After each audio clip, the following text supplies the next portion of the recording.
Managing motorized recreation on public lands can be challenging. However, there are proven management techniques that have been applied successfully in many areas across the country, and that you can also utilize. The basic tools for success are: provide for the user's needs, design the system for sustainability, develop an effective off-highway vehicle management program. This program will focus on providing for the needs of the OHV recreationist. In order to do that, you first need to understand who the OHV users are and what kind of experiences they're looking for. We need to recognize that not every use can be allowed on every acre of public lands, and that we must protect our natural resources. We need to identify and accommodate the uses in a sustainable way. Our goal is to provide the best opportunities possible while protecting the environment and balancing the needs of the public. So who are the folks we're talking about?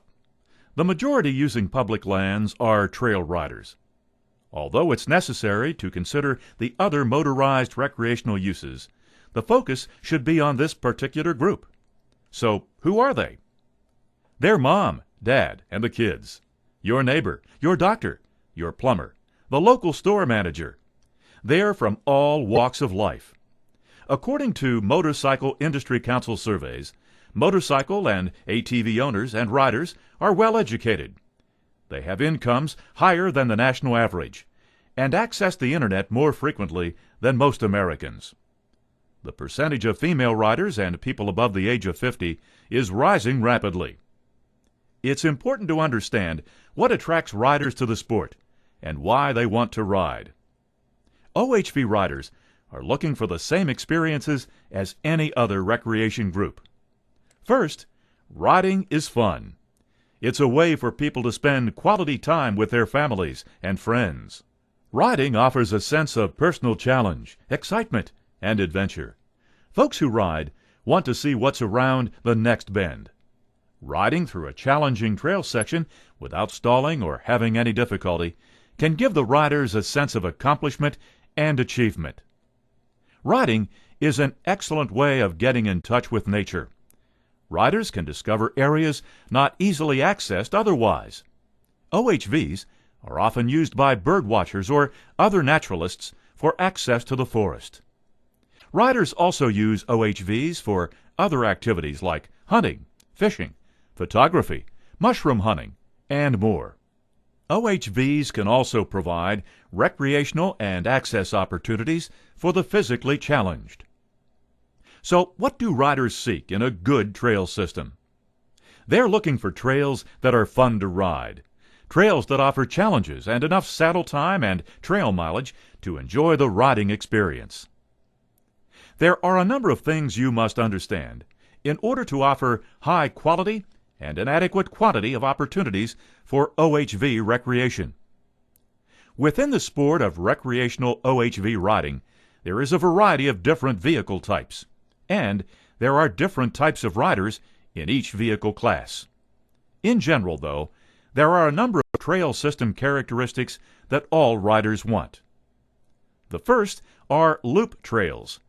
Riders enjoy being able to start at a staging area, make choices at intersections about which way to go, and return to the starting point on another path with as little backtracking as possible. Loop trail systems with lots of decision points at intersections maximize this potential. Destination trails can also be an important part of a trail system, as long as there's a destination at the end point, like a scenic view, historic site, a lake, or some other attraction.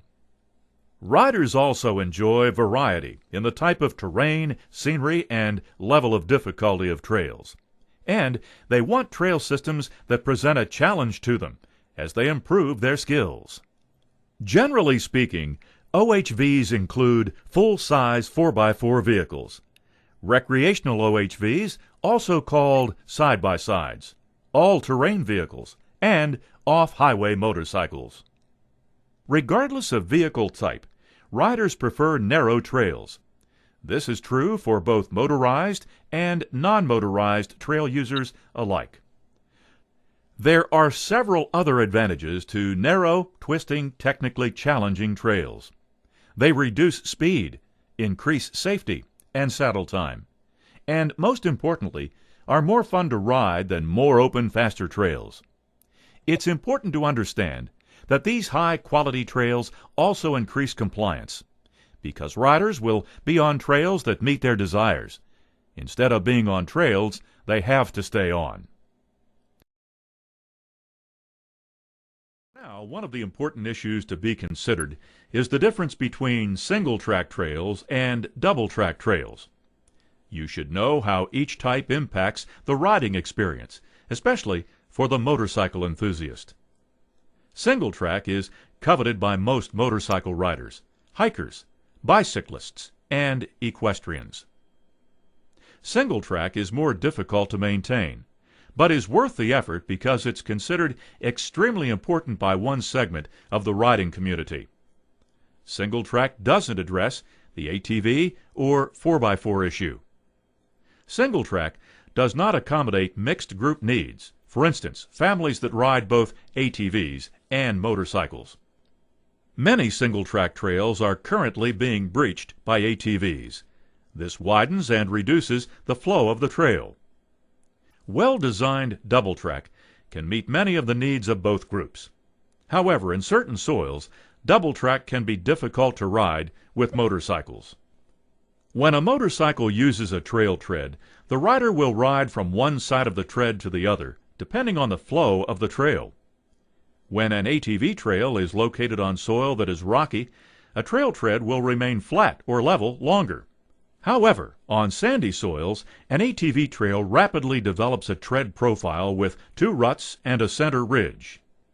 This becomes very difficult for the motorcycle rider to successfully negotiate, and it decreases the recreation experience. This trail is on rocky terrain and is used by ATVs, but even here, the motorcycle rider is forced to the side of the tread and into the brush.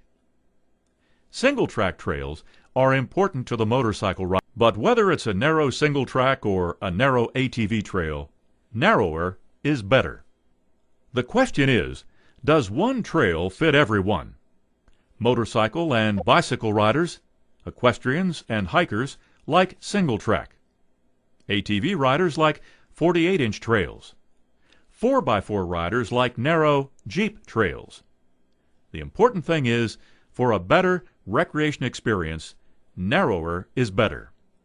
Even with different vehicle types, there are some common planning elements that work together to improve the quality of the recreation experience.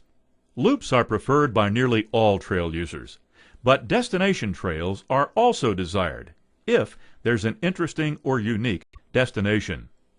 A trail system should provide adequate mileage or, more importantly, time in the seat. If the speed of the trail is reduced, seat time increases.